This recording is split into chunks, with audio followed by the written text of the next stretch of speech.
नमस्कार स्टूडेंट्स, स्वागत करता हूं आपका एक बार फिर सिग्मा साइंस एकेडमी के ऑफिशियल यूट्यूब चैनल में। जैसा कि मैंने आपको पिछली वीडियो में आपको सिलेबस के बारे में थोड़ी बहुत जानकारी दी थी आपको, और अब आज मैं आपको डिटेल से जानकारी दूंगा सिलेबस के बारे में, क्योंकि देखो सिलेबस जानना बहुत ज़रूरी है कि हमें ये पता होना चाहिए कि सिलेबस के में हमारे क्या क्या टॉपिक्स हैं। तो उन टॉपिक्स के बारे में हमें जानना ज़रूरी है और सिलेबस जानना हमें ज़रूरी है। तो सबसे पहले होता है थ्योरी, यानी कि सबसे इम्पोर्टेंट जो होता है वो टॉपिक है। सबसे पहले इम्पोर्टेंट जो है वो थ्योरी पेपर है, जो होता है आपके 56 नंबर का, यानी कि 56 मार्क्स का। और उसके बाद होता है आपका प्रैक्टिकल एग्ज़ाम। प्रैक्टिकल एग्ज़ाम जो होता है वो आपका 30 नंबर का होता है, यानी कि 30 मार्क्स का होता है। ऐसे ही होता है सेशनल। सेशनल जो होता है वो 14 नंबर का होता है, यानी कि 14 मार्क्स का, जो आपकी जो हाफ ईयरली होती है, टेस्ट होते हैं, उनके अकॉर्डिंग आपके नंबर भेजे जाते हैं। इस प्रकार टोटल मार्क्स होते हैं 100। अब अपन देख लेते हैं, देखो सिलेबस का ओवरव्यू, यानी कि सिलेबस जो होता है वो बायोलॉजी का सिलेबस जो दिया गया है वो किस प्रकार है। सिलेबस जो है वो बॉटनी और जूलॉजी दो पार्ट में बांटा गया है, यानी कि 28 नंबर की बॉटनी है और 28 नंबर की ही जूलॉजी है। तो 5 यूनिट बॉटनी में दी गई है और 5 यूनिट जूलॉजी में। बॉटनी की जो फर्स्ट यूनिट है वो है आवर्त बीजी पादपों में जनन व विकास, यानी कि जनन और विकास की है, यानी कि रिप्रोडक्शन एंड डेवलपमेंट की है, जो 4 नंबर की है। इसी प्रकार यूनिट नंबर सेकंड और थर्ड जो है वो पादपकारी की फर्स्ट और पादपकारी की सेकंड की है। पादपकारी की फर्स्ट और सेकंड, यानी कि फर्स्ट जो है वो 9 नंबर की है और सेकंड जो है वो 5 नंबर की। इसी प्रकार जो यूनिट नंबर फोर्थ है वो बायोटेक्नोलॉजी की, यानी कि जैव प्रौद्योगिकी की है, जो 5 नंबर की है। और 5वीं यूनिट जो है वो आर्थिक वनस्पति विज्ञान एवं मानव कल्याण, यानी कि economic botany and human welfare की है, जो 5 नंबर की है।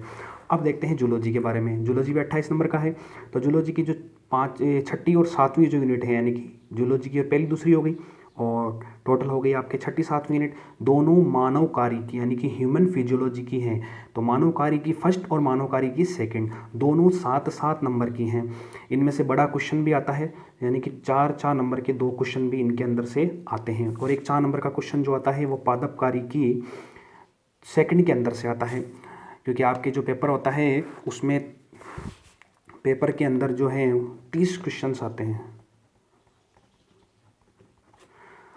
ठीक है। 30 क्वेश्चन के अंदर जो चार चार नंबर के 3 क्वेश्चन आते हैं वो इस प्रकार आते हैं। तो 8वीं जो यूनिट है वो एम्ब्रियोलॉजी की है, यानी कि मानव भ्रूणिकी की, जो 5 नंबर की है। और 9वीं यूनिट जो है वो आनुवंशिकी, यानी कि जेनेटिक्स की है, जो 5 नंबर की है। और 10वीं यूनिट जो है वो मानव कल्याण और स्वास्थ्य, यानी कि ह्यूमन वेलफेयर एंड हेल्थ की है, जो 4 नंबर की है। इस प्रकार ये आपका सिलेबस रहेगा। आप इसको नोट कर सकते हैं, या तो आप इसका स्क्रीनशॉट ले लें या आप इसको पॉज करके आप नोट कर लेना।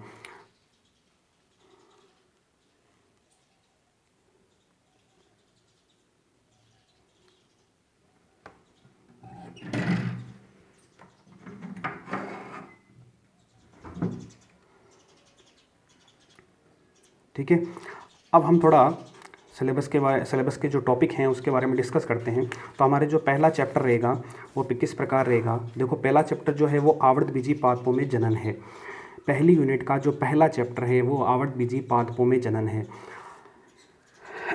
जनन के बारे में हम सामान्य जानकारी लेते हैं।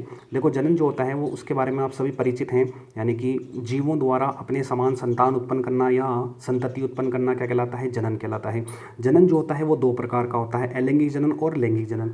अलैंगिक जनन का मतलब होता है कि ऐसा जनन जिसमें युग्मकों के मध्य संलयन नहीं होता है और अर्धसूत्रण नहीं होता है, यानी कि बिना युग्मक संलयन या अर्धसूत्रण के नया जीव उत्पन्न होना क्या कहलाता है, अलैंगिक जनन। लैंगिक जनन में क्या होता है, युग्मक संलयन, यानी कि नर और मादा युग्मक में संलयन होता है और नया जीव उत्पन्न होता है।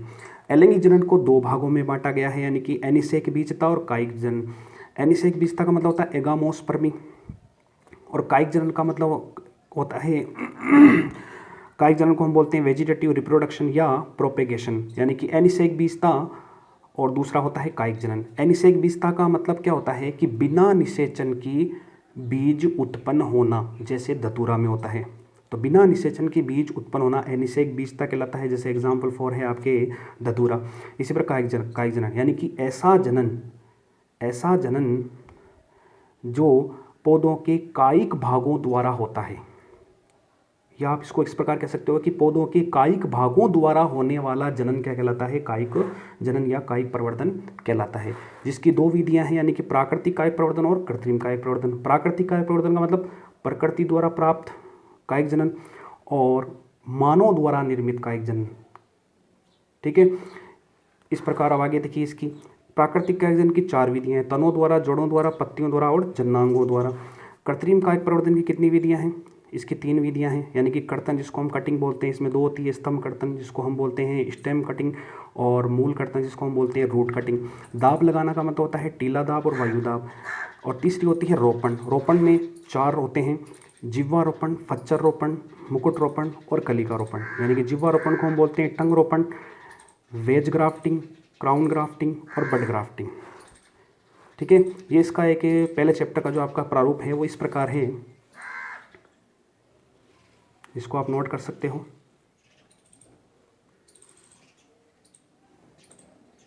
ठीक है, अब हम थोड़ा डिटेल से इसके बारे में जानकारी लेते हैं। तो डिटेल से जो जानकारी है वो किस प्रकार है, देखो डिटेल से जानकारी में सबसे पहले अलैंगिक जनन के बारे में, या असंग जनन भी बोलते हैं हम इसको। तो ऐसा जनन जिसमें युग्मक संलयन हुए बिना नया जीव उत्पन्न किया जाता है अलैंगिक जनन कहलाता है। आवर्तबीजी पादपों में अलैंगिक जनन 2 प्रकार का होता है। पहला होता है अनिषेक बीजता, दूसरा होता है कायिक जनन। तो अनिषेक बीजता के बारे में अपन बात करते हैं। तो अनिषेक बीजता यानी कि बिना निषेचन के बीज बनने की क्रिया को अनिषेक बीजता कहते हैं, जैसे धतूरा। इसी प्रकार कायिक प्रवर्धन की बात करते हैं। तो पौधों के कायिक अंगों जैसे जड़, तना, पत्ती द्वारा होने वाला जनन कायिक जनन कहलाता है। ये 2 प्रकार का होता है। ठीक है, प्राकृतिक कायिक जनन, कृत्रिम कायिक जनन। प्राकृतिक कायिक जनन के बारे में बात करते हैं हम। तो प्राकृतिक कायिक जनन पौधों में कायिक भागों में प्राकृतिक रूप से होने वाला जनन प्राकृतिक कायिक जनन कहलाता है, जो निम्न प्रकार का होता है। जो निम्न प्रकार का होता है, इसमें क्या होता है, अभी आपको बताया मैंने, इसके प्रारूप में बताया आपको कि तनों के द्वारा, जड़ों के द्वारा, पत्तियों के द्वारा, जननांगों के द्वारा। पहला अपन टाइप लेंगे तो तनों के द्वारा कायिक जनन। तो इसमें रूपांतरित तने जो होते हैं वो निम्न प्रकार होते हैं। अब रूपांतरित तनों के बारे में आप डिटेल से 11वीं क्लास में पढ़ चुके हो, थोड़ा बहुत आपका इसके अंदर दिया हुआ है कि रूपांतरित तने जो हैं उनके सिर्फ एग्जाम्पल दिए हुए हैं, तो अपन वहीं तक रखेंगे क्योंकि आप 11वीं क्लास में डिटेल से पढ़ चुके हो। तो रूपांतरित तनों में पहला है आपके प्रकंद, जिसका एग्जाम्पल होता है अदरक, जिसको हम जिंजर भी बोलते हैं। और दूसरा जो एग्जाम्पल है, दूसरा जो है वो कंद है, रूपांतरित तना कंद है, और कंद का एग्जाम्पल है आलू। तीसरा रूपांतरित तना है घनकंद, और घनकंद का एग्जाम्पल है अरबी। चौथा है शल्ककंद, शलकंद या शलकंद बोल सकते हो आप, एग्जाम्पल में बोल सकते हो, एग्जाम्पल में है इसका प्याज या लहसुन। और पांचवा जो है वो है ऊपरी बूझतारी, एग्जाम्पल है घास व दुब। और छठा जो है वो अंत्य बूझतारी, जिसका एग्जाम्पल है पुदीना।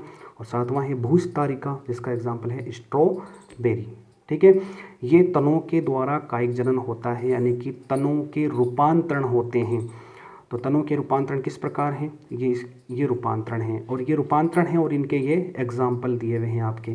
ठीक है, इसको आप नोट कर लो, शुरू से आप इसको अपनी नोटबुक के अंदर आप नोट कर लें, इसको समझ लेना और अच्छे से इसको लिख करके और फिर पढ़ लेना।